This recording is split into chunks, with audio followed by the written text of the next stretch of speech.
The nature for Finns means everything. We have everyone's rights in Finland, which means that the forests, lakes, everything is acceptable to everybody. It's a safe haven for people in the times of distress, but it's also a place to celebrate when things are good. So nature and Finnish people, they work hand in hand. The Finnish design is always described as timeless, simplified, and gets its inspiration from the nature. It's very much design that goes from generation to generation. It's quite unbreakable. It's very sustainable.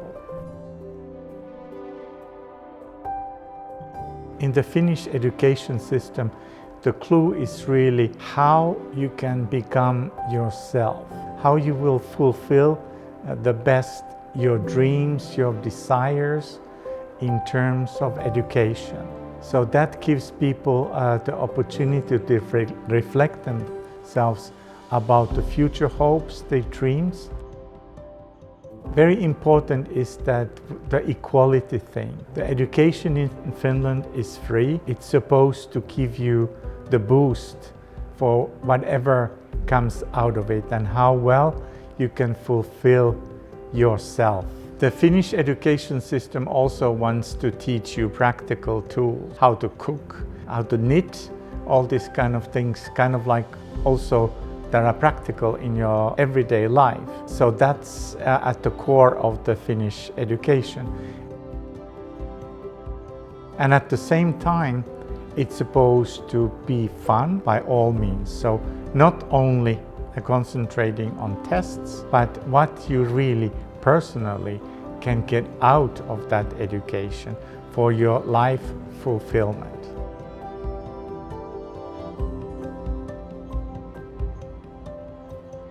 The happiness in the education in the Finnish case can show in many different ways. It's how we design our schools, that they are supposed to be creative and open for different sort of communication among the students and inspire them to do things that can be done in the school. But at the same time, as important as the classrooms are the places where you can have a break time. So that is always stressed in the Finnish system, that you need the breaks. Children need the physical exercise regularly. And that's the key to their happiness also, and brings also the better education results.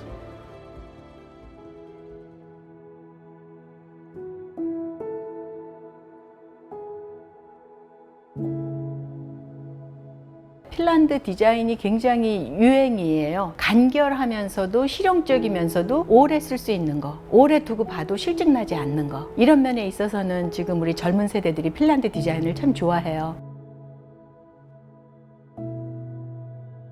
그래서 이번 50주년을 기화로 해서 한국하고 핀란드가 조금 더 가깝게 협업할 수 있는 여러 분야가 많아졌으면 좋겠습니다. 50주년 기념은 대단히 중요한 기념일이니까 그냥 무심히 보내지 말고 기억을 충분히 할 수 있도록 좋은 일들을 좀 서로 협의해서 양자 간에 앞으로 일들 교육도 많이 커질 것이고 문화의 교류도 많을 텐데 서로 교류하고 주고받는 이런 좋은 설린의 관계가 이루어졌으면 좋겠습니다.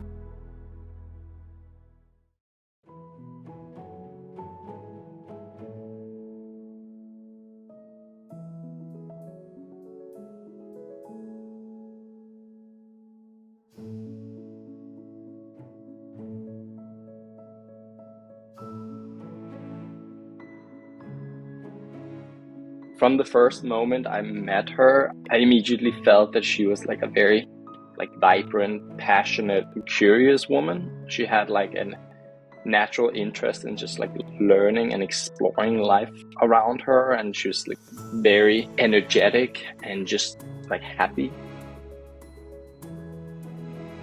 I know that it was a strong woman. She was dedicated for her job. She loved design. I saw that. She wanted to to help the Scandinavian design to South Korea. She really loves her job and she has lots of energy. She was like the sunshine in the room. She was happy spirit, sharing that joy of life with everyone else she was working with. She was always wearing this clothes, having some kind of story behind. She really felt you feel like you can be just who you are with her. That you don't need to care about how the others are thinking. Of course, treating everyone with respect and appreciating the others around you, but also appreciating who yourself are.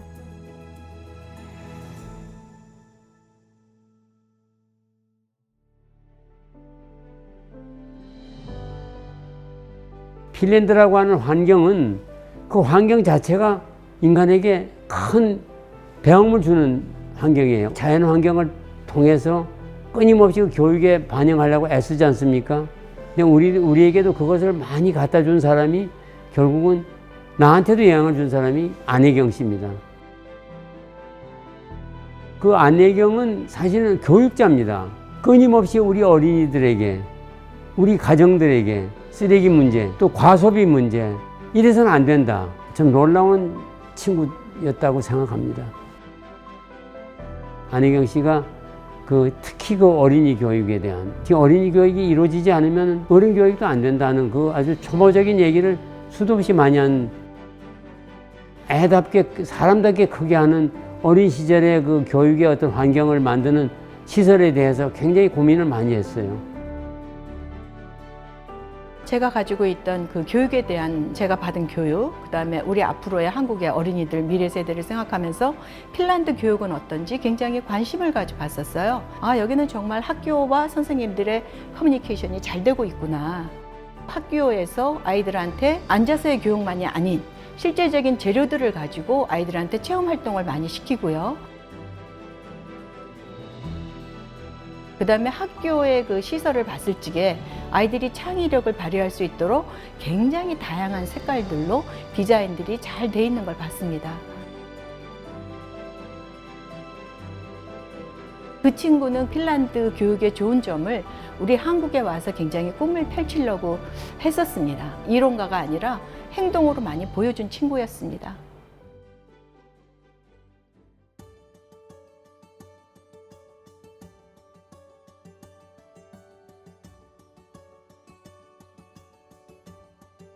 After I met Amie, I really got deeper into Korean culture. I started to understand much better, first of all, the history, the culture, the way of living in Korea, and also I met a lot of people I would have never met without Amie. It was definitely a big eye-opener getting to experience and got to engage and work with Koreans and specifically also Korean kids and just get a lot of one-on-one first-hand experiences. She also made me realize my Finnish roots. So being abroad as a Finn and then realizing that actually I was so prone into having that functional design, for example, as part of my everyday life without even realizing it. Using the fiskars scissors or having the Itala plates and mugs, it was really something where I had grown into without even realizing it. And I only kind of acknowledged that after meeting Amie. 핀란드에서 배울 수 있는 것은 인간이 인간답게 살아야 된다. 인간답게 사는 것은 무엇이냐? 핀란드는 우리를 가르쳐주는 여러 가지 지침이 있습니다.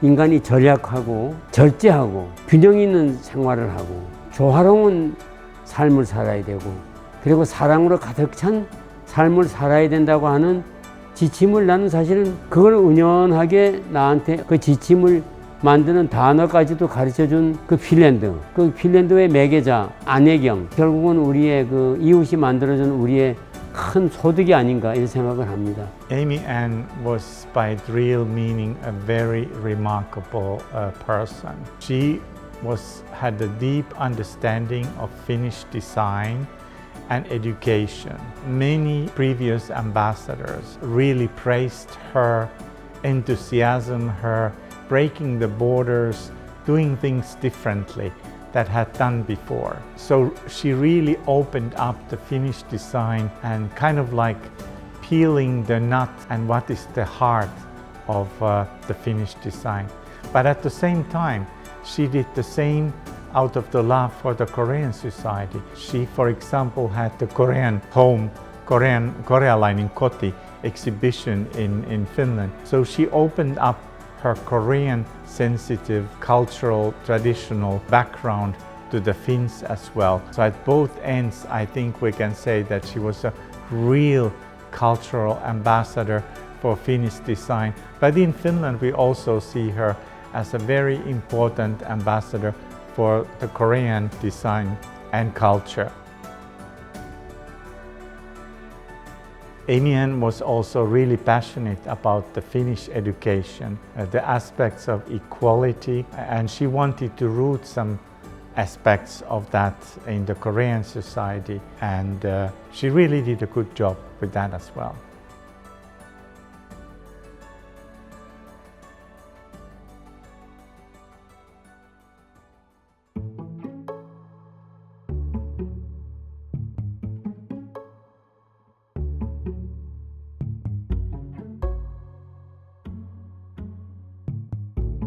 I'm an environmental engineer from my education, but I studied arts, crafts and arts as well, so I always had a bit of an interest towards that direction. When Amie found that out, and when I showed my interest, then she invited me to, as I said, take part to some of the art camps that she arranged to the Korean children. And I think one of the biggest cooperation we did, I was helping with the Nordic Spirit exhibition that we had in Gwangju. I was part of the Nordic working group. We helped set up the exhibition. We arranged art camps during the exhibition. After the exhibition, we had some workshops. She ended up reaching out to me privately, asking me if I wanted to come to Korea and help out participating in a group exhibition in Gwangju at a museum exhibition called Nordic Spirit. That's about the Scandinavian, particularly Finnish design, showing the harmony between people, nature, design, and sustainability in Scandinavia. It was extremely rewarding to get to collaborate on the creation of this exhibition and like curating all the different designs and aspects and like collaborating with there's a whole team of Korean architectural students who helped build a lot of this exhibition, so we would kind of oversee it all and collaborate with them, and it was extremely fun to get a free range of like how we wanted to exhibit all the different pieces and like tell the story of like a little bit of like Finnish design and Scandinavian design and like the culture that is so ingrained in the Nordics. So, and a lot of the others, like we all came from very different backgrounds, which I think was a big part of like Amie's life, that she would surround herself with people with like specific mindsets and not necessarily from the same kind of background. So like one was an interpretive dancer, the other one was more of like a filmmaker, and a third one, he was more of a musician. So we truly came from like very, very different backgrounds, but there was like a shared mentality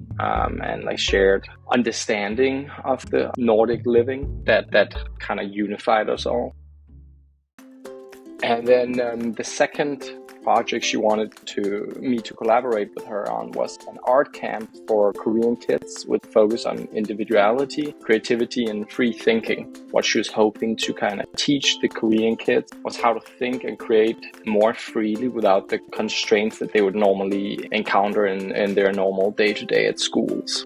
Where it seemed like Amie, she had like somewhat of a mission of like teaching Korean kids to kind of think outside of the box and like break free of that mold and just like be more creative in their day-to-day. So in the beginning of this art camp, I remember all the kids were kind of like waiting for us to tell them what to do, despite it being more of like, hey, you are here to create on your own. But it was evident that they had been like kind of used to just being told, now you paint it this color and then you do that. But doing the like art camps, like being able to see how they were like very quickly adapting to like a new way of thinking was truly incredible. And at the end of the like camp, seeing them like proudly present us with all the items that they had made, and it was like such a fun experience. So I think Amie was very creative. She was very innovative. She was somehow able to inspire the people around her to be more creative, to be more free, being more artistic. She was really passionate about functional design also. So not only about the artistic side, but also you can live your everyday life using the design as part of that life and making it more easy and more functional. So that was really, I think it came up in every discussion we had, and she somehow, I had the feeling that she felt that this is something she wanted to bring from Finnish culture to the Korean culture. And I think she was also feeling very proud of the Korean culture, especially the handicraft way of, she wanted to cherish the heritage, Korean heritage. 파주 출판 도시를 기획하고 이끌어오던 시절이라서 어린이 책 잔치를 한번 해보자 하는 생각을 해가지고 상의하는 과정에서 안애경 씨가 북유럽에 아주 아름다운 문화가 있는데 그것이 대장정이 아주 예술의 한 장르가처럼 이렇게 해서 빛나는 모습을 갖고 있는데 축제할 때 보면 참다히 아름다운 것이 있다. 그래서 그 대장장이 분들이 초대를 해서 재미있는 그 어린이 책 축제에다가 이제 자극을 줄 수 있는 그런 아이디어를 냈어요. 내가 그거 한번 맛이라도 보자. 좀 궁금하다. 대장장이가 와서 시연을 하니까 애들이 그냥 둘러싸고 또 원하는 사람이 있으면 주문을 받아가지고 즉석에서 왕대못을 만들고 아주 별의별 걸 하나씩 선물로 주기도 하고 아기자기한 대장장이 문화를 역연하게 보여주는 이런 아주 놀라운 일이 있었어요. 참 아름다웠습니다. 그리고 어린이 책 잔치 중에서도 가장 인상에 남는 행사로 그렇게 기억하게 하는, 그때 그것을 주도한 안애경 씨의 용기 있는 문화인의 그 놀라운 작업이 핀란드에서 있던 북유럽의 문화를 역연히 보여준 한국과 핀란드 교류에 큰 획을 그은 굉장히 쇼킹하게 기억하는 사람이 그 후에도 많았습니다.